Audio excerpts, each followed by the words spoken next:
put in the more effort. Next thing you do is employee perks. I know for me at work, I get some things. If I work a certain amount of shifts, they kind of give me things that I can do better, that will help my job better. So if I need to come in for something, I have the tools I need. So it gives out to what they give me what I need to do a better job. Employee of the month is a great motivational tool.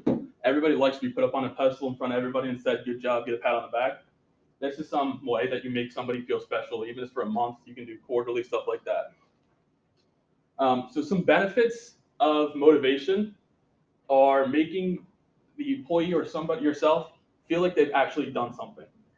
People put all these money into school, time into school, go out and get a job, and sometimes people feel like it's for nothing. If you're motivated, you get your work done, and you get like high performance rewards, you feel like you've accomplished something. Sometimes it's great when people actually do what they love. Um, I know I love going to work. I've never ever wanted to call out of this place, which is good because I like going there. My boss makes it fun for me, and I get to do what I want, which in turn has your employees doing a good thing. Um, Next, we have respect. Um, when you do a good job and you're working with people and people know that you can do your job, you get respect from them. They like working with you. They like wanting to work with you, and they'll maybe go out of their way to get scheduled with you, stuff like that. It makes you feel like it makes you a better employee to work with. When you're motivated, you're more organized. You definitely can. You have better time management skills, and you can get stuff done in a timely manner, which makes everybody happy. I know that if you turn in something late, your professor's not going to be happy about it. Your boss isn't going to be happy about it. But if you're motivated and stay on top of it, you won't ever have to worry about that. And finally, if you are motivated, you're going to motivate other people. Um, if somebody sees that you're doing a good job and getting the rewards, they're going to want that. It makes everybody else look better, and it makes the company look better in the long run. So next, I'm going to hand it off to Deanna. She's going to talk about why performance matters.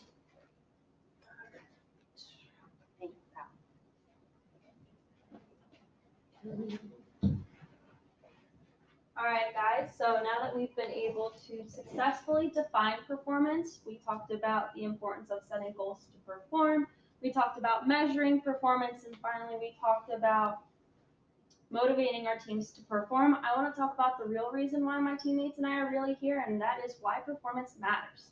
Well, performance matters in everything that we do, whether it's the website that we're using, the car that we're driving, the performance of the teams that we work in, the teams that work for us, or the performance of our company as a whole. Performance matters. In a study done by Jeremy Wagner, he looked into the importance of websites, the performance of websites in business. So what he found was the real importance of website performance really had to deal with retaining customers, acquiring new customers, and then also the overall user experience. We've all dealt with websites that were slow and responsive and other things like that. It's frustrating. Think of big name companies like Walmart and Target. If their websites and apps don't meet the expectations of their customers, then the customers will no longer use them and then the business is lost.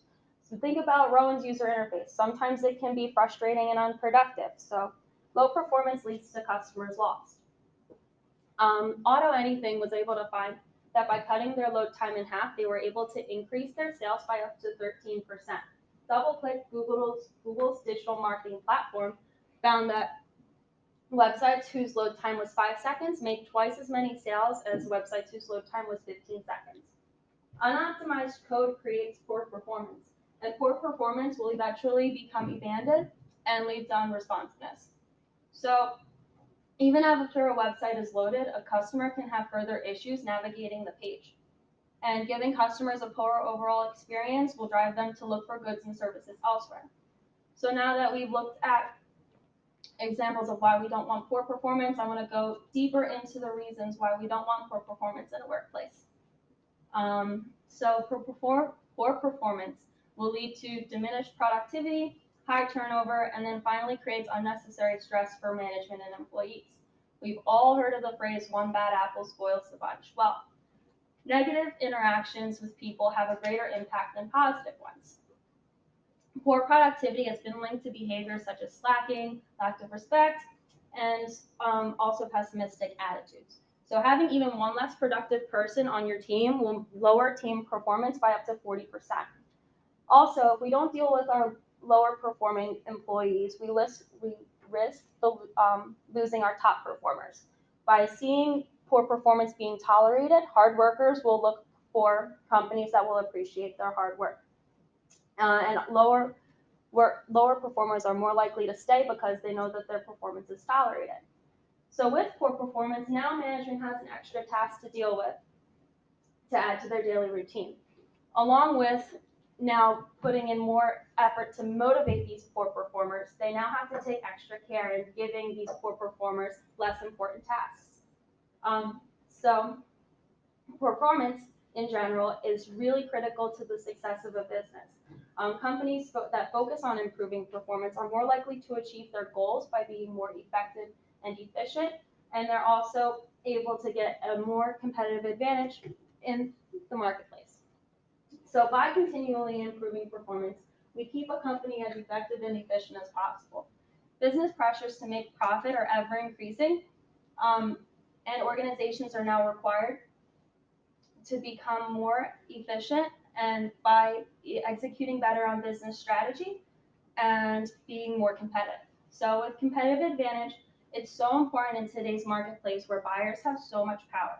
A firm's competitive advantage comes from one of two things. Either they differentiate their product or they lower their costs in comparison to their competitors. So by improving performance, we can lower our costs and increase profitability. Now that we've been able to look at why we don't want poor performance and why we do want poor performance or good performance, I want to look at examples of businesses that excel at performance, and I'll treat everyone with examples of my own. So with Walmart in specifically, there we go. They've been able to see an increase in their sales by up to 4%, and a lot of this is attributed to their increasing grocery performance. They're able to pull in new customers with their more variety of groceries. I know we've seen the big super Walmarts, and has anyone ever been to a neighborhood market? They're mostly down south, but it's basically a Walmart grocery store. In 2015, GE did an entire performance management overhaul. GE changed their performance reviews from being once-a-year fate-determining evaluations into more constructive employee feedback and coaching in order to get them to better perform. Now, Google has always had Google's management has always been non-traditional. Instead of having formal rankings, they promote goal setting in their corporate culture. And the main thing these companies have in common is their focus on employee performance in order to get the company to perform better. Now, when I first started working, I started working at a small business. I maybe had 6 stores between New Jersey and Pennsylvania, and they had absolutely no performance reviews the entire year that I worked there. I had nothing to even base my performance off of. Probably why I wasn't there for very long, but they had very little effort to improve performance. Where I am now, PetSmart's completely different.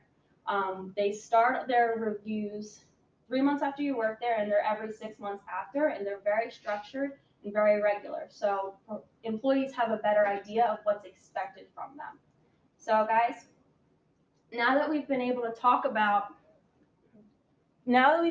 define performance, we talked about setting goals to perform, we talked about measuring performance and how to motivate people to perform, and finally we talked about why it is so important.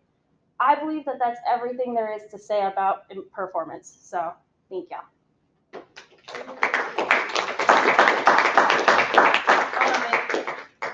right, I think, yeah, that's done.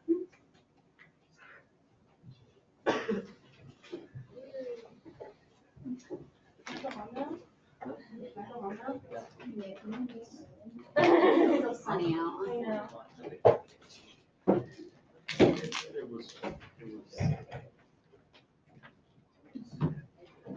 Oh, look how early it's now.